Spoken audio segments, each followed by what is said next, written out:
Halo semuanya, kami dari kelompok 2 akan menjelaskan bisnis model Canvas. Berikut merupakan anggota kelompok 2. Yang pertama ada Reski HPL, yang kedua ada Alia Salsabila, yang ketiga ada Gabriel Felicia, yang keempat ada Aprilia Gautama, yang kelima ada Matthew Nathanael, yang keenam ada Muhammad Hasemi, yang ketujuh ada Stefanus Gilbert, dan yang kedelapan ada Ahmad Yamani. Silakan mendengarkan. Yang pertama akan dijelaskan bagaimana BMC ini muncul, atau sejarah bisnis model Canvas tersebut muncul pertama kalinya. Nah, bisnis model Canvas ini pertama kali diperkenalkan oleh Alexander Osterwalder dalam bukunya yang berjudul Business Model Generation. Dalam buku ini, Alexander Osterwalder menjelaskan tentang sebuah framework sederhana dalam mempresentasikan elemen-elemen penting dalam sebuah model bisnis secara sederhana dan mudah untuk dimengerti. Nah, dapat disimpulkan BMC ini adalah suatu kerangka yang dikenal banyak dan untuk mendefinisikan model bisnis startup. Kanvas yang disusun bertujuan agar dapat menjelaskan, menilai, memvisualisasikan, serta mengubah model bisnis sehingga kinerja yang dihasilkan oleh startup lebih maksimal. Intinya, model bisnis itu terdiri dari 9 elemen yang disebut sebagai 9 building blocks.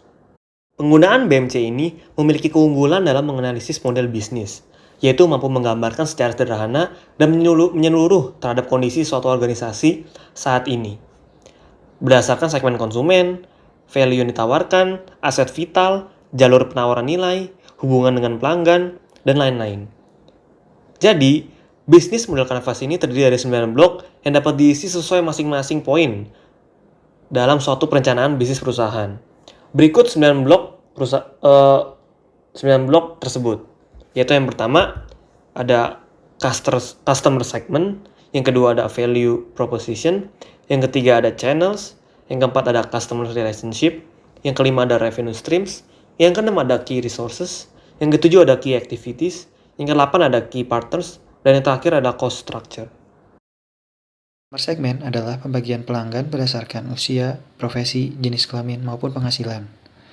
Pembagian ini bertujuan agar bisnis dapat lebih terbayang dan efektif dalam menjalankannya.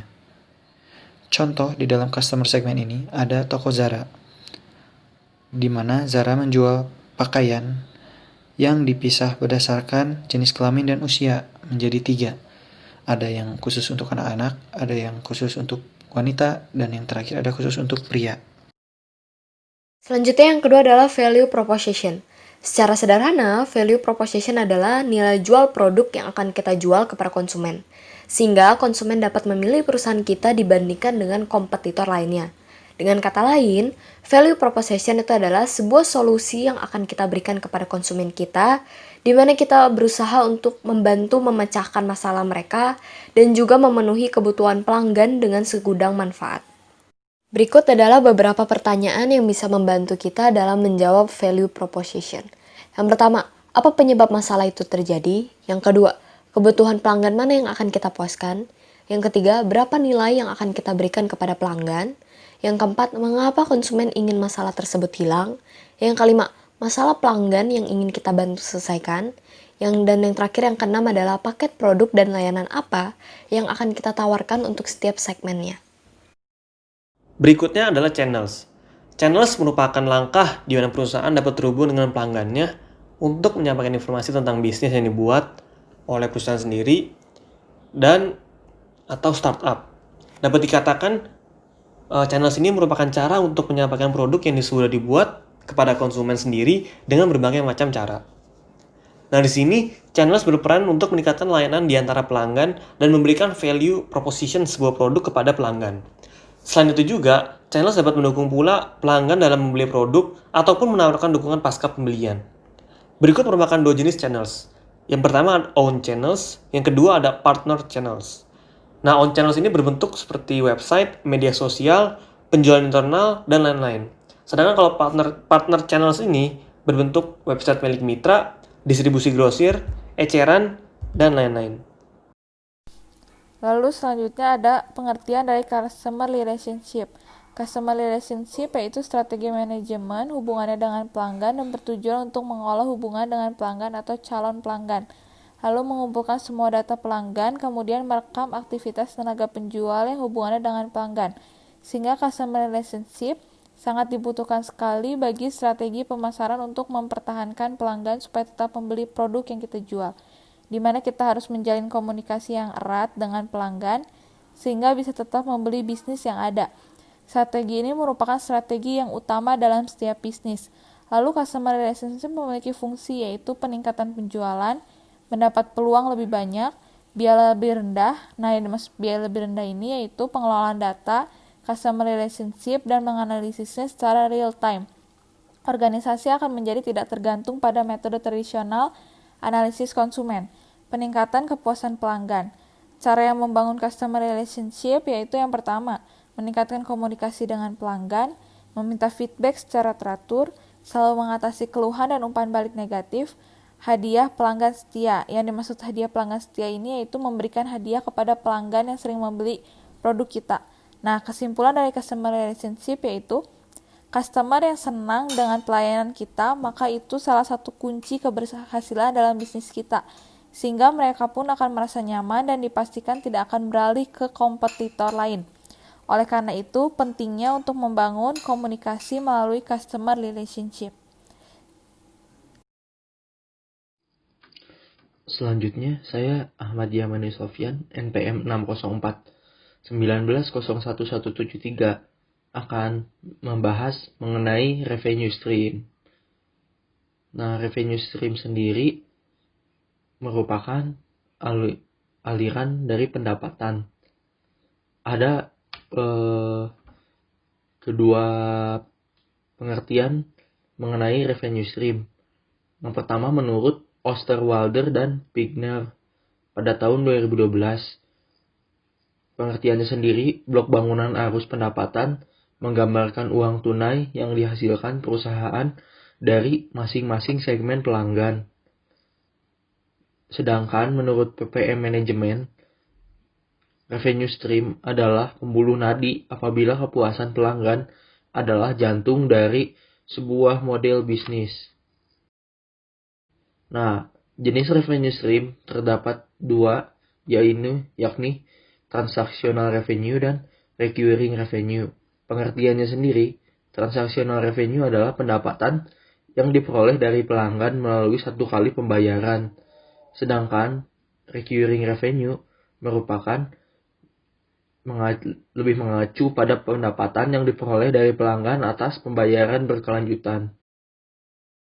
Contoh dari revenue stream sendiri merupakan melakukan penyewaan aset, menjual barang atau aset yang dimiliki, investasi modal pada aset lain, menjual penggunaan layanan pada konsumen. Key resources merupakan sumber daya strategis yang digunakan untuk memenuhi value proposition, melayani pelanggan, dan menyampaikan produknya ke pelanggan. Sumber daya kunci ini berhubungan dengan aktivitas operasional dari suatu bisnis dan menentukan sumber daya yang dibutuhkan, serta peralatan dan perlengkapan yang digunakan, dan juga jenis SDM yang perlu dipekerjakan. Sumber daya kunci ini dapat dikategorikan sebagai berikut. Yang pertama adalah sumber daya fisik. Ini adalah aset fisik yang dapat digunakan untuk menciptakan value proposition dari suatu perusahaan. Contohnya adalah peralatan, inventaris, aset gedung, dan lainnya. Yang kedua adalah sumber daya intelektual. Ini adalah sumber daya yang tidak berwujud dan bersifat non-fisik.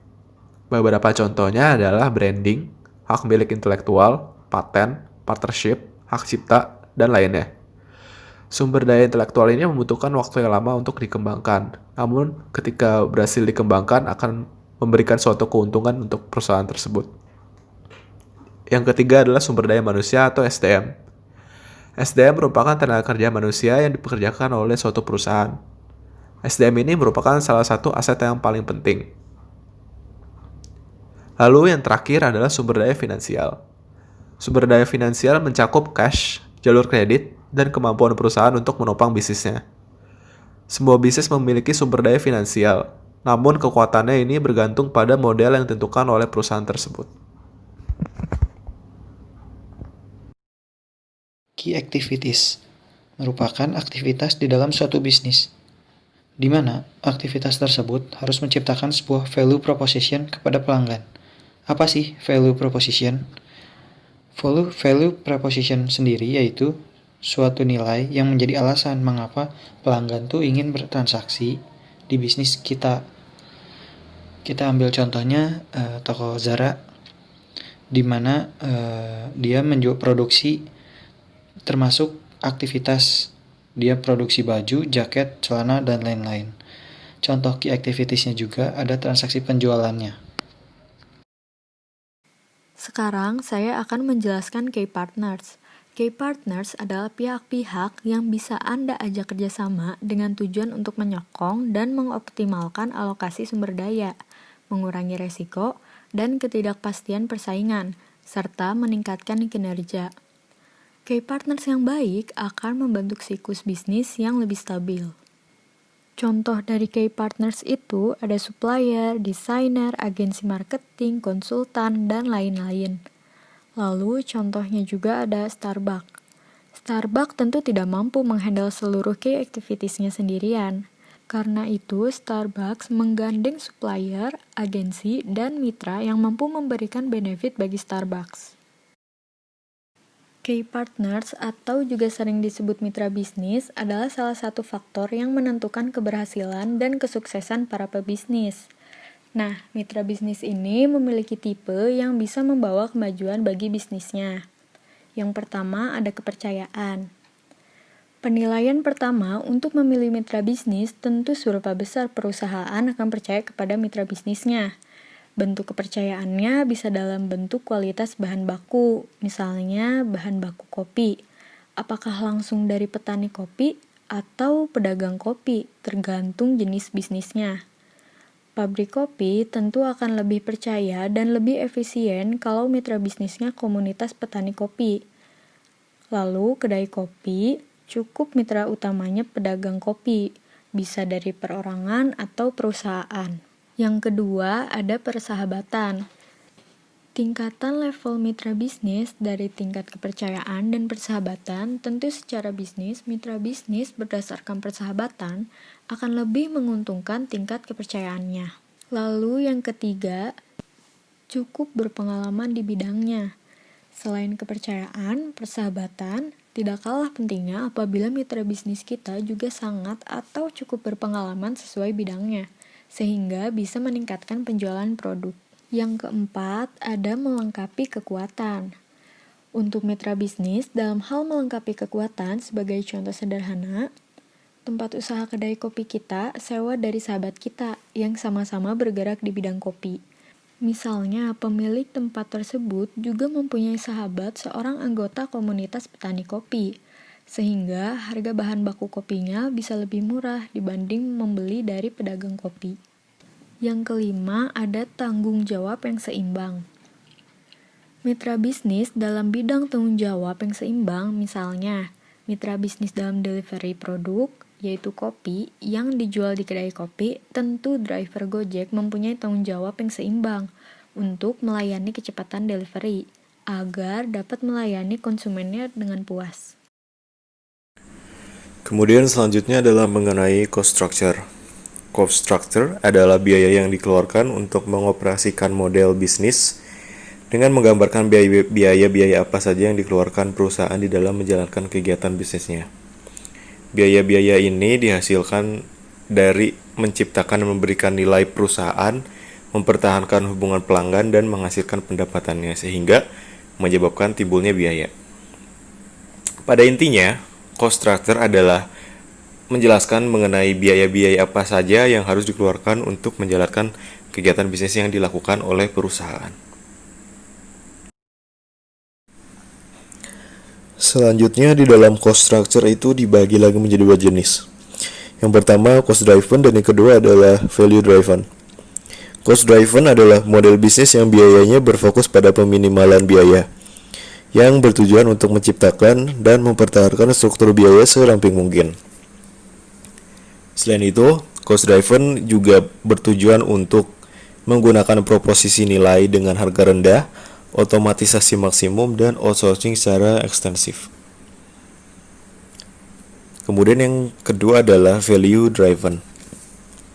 Value driven adalah model bisnis yang berfokus pada menciptakan value atau nilai perusahaan. di mana mereka kurang peduli pada implikasi biaya desain model bisnis tertentu. Biasanya, pada model value driven, proposisi nilai premium dan layanan pribadi tingkat tinggi menjadi ciri khas model bisnis untuk value driven itu sendiri. Demikian presentasi dari kelompok 2. Terima kasih.